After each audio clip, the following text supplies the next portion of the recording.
جی نحمد و نصلی علی رسول الکریم، اما بعد فاعوذ باللہ من الشیطان الرجیم، بسم اللہ الرحمن الرحیم۔ السلام علیکم ناظرین، امید ہے آپ سب خیریت سے ہوں گے۔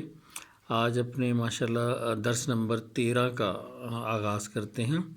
قرآن کریم کی میں آیات ترجمے سے پڑھا کرتا ہوں اور اس سے خود بھی اور آپ سب کو مستفید کرتا ہوں۔ تو آغاز کرتے ہیں۔ سب سے اول تو یہ بتاؤں جو میں اکثر آپ کو بتایا کرتا ہوں کہ فقر و ما تیسر من القرآن، قرآن میں آیا ہے کہ جتنا ہو سکے قرآن پڑھ لیا کرو، یہ اسی کی کوشش کا ایک ذریعہ ہے۔ اور ایک اور جگہ فرمایا ہے وَإِذَا قُرِئَ الْقُرْآنَ فَاسْتَمِعُوا لَهُ وَأَنصِتُوا لَعَلَّكُمْ تُرْحَمُونَ، اور جب قرآن پڑھا جائے تو خاموش رہو اور غور سے سنا کرو تاکہ تم پر رحم کیا جائے۔ تو آغاز کرتے ہیں۔ یہ سلسلہ اسی لیے شروع کیا تھا کہ میں جب قرآن ترجمے سے پڑھا کرتا تھا تو بہت سے مجھے ان سوالوں کے جواب ملنے لگے جن میں ہم دیکھتے ہیں کہ ہمارے معاشرے میں لوگ بحث کرتے ہوئے یا الجھے نظر آتے ہیں، تو قرآن اس کا بہت عمدہ جواب دیتا ہے، کیونکہ یہ اللہ سبحانہ تعالیٰ کی باتیں ہیں، میری تو ہیں نہیں، تو ان میں یقیناً اثر بھی ہے اور وزن بھی ہے۔ تو اور یہ جو میں نے تعلیم کا سلسلہ شروع کیا کہ قرآن کی باتیں اللہ کے بندوں تک اللہ کی باتیں پہنچاؤں، یہ خالص اس نیت سے ہے کہ بس کلام اور اس کا ترجمہ۔ ویسے تو دیکھا جائے کہ قرآن کریم نسخہ کیمیا ہے نا، تو ہم لوگ اردو اسپیکنگ لوگ ہیں، پاکستان میں رہتے ہیں، ہمیں عربی نہیں آتی، تو وہ جہاں مڈل ایسٹ ہے یا سعودی عرب ہے وہاں عرب لوگ ہیں، وہ قرآن کریم پڑھتے ہیں تو انہیں ترجمے کی ضرورت نہیں پڑتی، تو ہم لوگ کو ترجمے سے پڑھنا پڑتا ہے۔ تو ویسے بھی قرآن آئے ہی سمجھنے کے لیے، صرف عربی پڑھ کر ثواب حاصل کرنے کے لیے کتاب نازل نہیں ہوئی ہے، اس کو سمجھ کر پڑھنے اور عمل کرنے کے لیے کتاب نازل ہوئی ہے۔ تو جب تک ہم اس کا ترجمہ تشریح نہیں پڑھیں گے ہمیں کیسے معلوم پڑے گا اللہ سبحانہ تعالیٰ اس کتاب میں ہم سے کیا مخاطب ہیں، یہ کیسے کسی نے کہہ دیا کہ یہ نسخہ کیمیا ہے۔ تو سمجھ کے پڑھنے کی کوشش ہے، اور جہاں جہاں مجھے بھی نہیں بات سمجھ میں آتی تو میرے بہت سے علماء کرام یا مفتیان صاحبان جو ہیں دوست ہیں، تو میں ان سے واٹس ایپ پہ یا فون کر کے پوچھ لیا کرتا ہوں اور اپنی بھی تصحیح کرتا رہتا ہوں۔ تو ایز اٹ از جو قرآن کے ترجمے ہیں وہ میں سنایا کرتا ہوں، تو پڑھتے ہیں۔ بسم اللہ الرحمن الرحیم۔ اس سے قبل درس نمبر 12 میں درس نمبر 11 کی ایک آیت سے شروع کرتے ہیں۔ آیت نمبر ہے 16 تا 18 اور سورہ بقرہ ہے۔ اس میں اللہ سبحانہ تعالیٰ فرما رہے ہیں کہ یہ وہ لوگ ہیں جنہوں نے ہدایت چھوڑ کر گمراہی خریدی، تو نہ تو ان کی تجارت ہی نے کچھ نفع دیا اور نہ وہ ہدایت یاب ہی ہوئے، یہ بہرے ہیں، گونگے ہیں، اندھے ہیں کہ کسی طرح سیدھے رستے کی طرف لوٹ ہی نہیں سکتے۔ سورہ بقرہ آیت نمبر 16 تا 18۔ تو دیکھیں اللہ سبحانہ تعالیٰ نے نالائقوں کو ڈیفائن کر دیا اس آیت میں۔ اچھا، آگے فرماتے ہیں سورہ اعراف کی آیت نمبر 26۔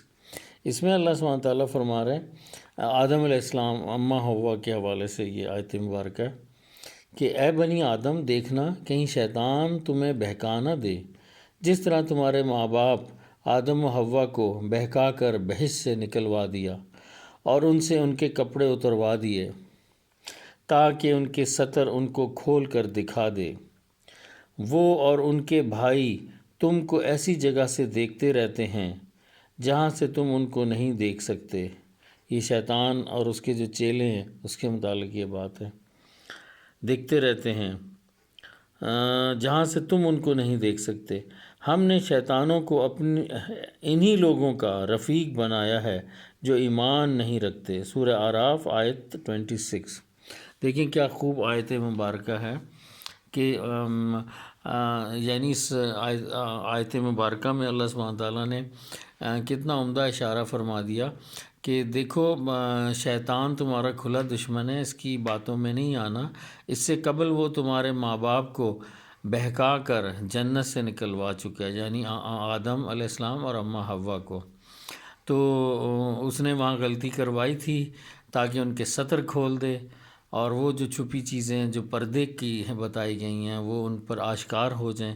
ایسے ہی قرآن میں کئی جگہ مقام پہ اس بات کا ذکر کرتے ہوئے اللہ سبحانہ تعالیٰ فرما رہے ہیں کہ جب ان کی یہ سطر کھل گئی تھی تو وہ لگے دوڑنے، اپنی سطر چھپانے کے لیے جنت میں دوڑتے تھے، پتے ڈھونڈنے لگے اور ان سے اپنی شرم گاہوں کو چھپانے لگے۔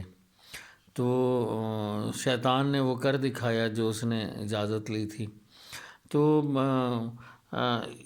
اس آیت مبارکہ میں اسی بات کا ذکر ہے نا کہ دیکھو اس سے قبل تمہارے ماں باپ کو بہکا کر وہ جنت سے نکلوا چکا ہے، تو ابھی بھی دیکھ لیں 2020 میں ہم لوگ زندہ ہیں، سانس لے رہے ہیں، ابھی بھی وہ اور اس کے چیلے جو ہیں طاق میں لگے رہتے ہیں اور ان پر زیادہ محنت کرتے ہیں جنہوں نے اللہ اور رسول سے محبت اختیار کی ہوئی ہے، جو ریگولر نماز پڑھ رہے ہوتے ہیں، رو رہے ہوتے ہیں اپنے آپ کو برائیوں سے اور دھوکے سے اور بہت سی برائیوں سے جسے اللہ پسند نہیں فرماتا، اس سے اپنے آپ کو بچائے ہوئے ہوتے ہیں۔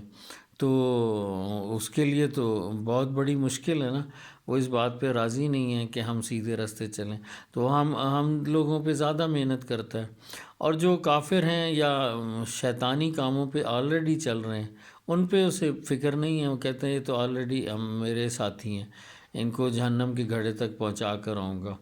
تو یہ جو سطر اتروانے والی بات ہے نا کہ اس کے متعلق قرآن میں اللہ پاک شیطان کی یہ خوبی بتا رہے ہیں کہ شیطان اور اس کے چیلے جو ہیں ایسی جگہ سے ہمیں دیکھ رہے ہوتے ہیں جہاں سے ہم انہیں نہیں دیکھ سکتے، یہاں تک قرآن میں بیان ہے کہ وہ رگوں میں جو خون بہہ رہا ہے اس میں یہ ٹریول کرتے ہیں۔ تو آگے پڑھتے ہیں،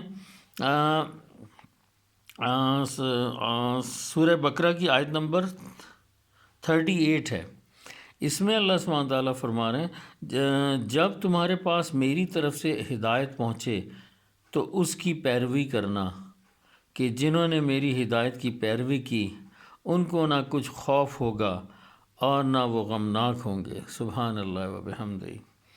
اور آگے فرماتے ہیں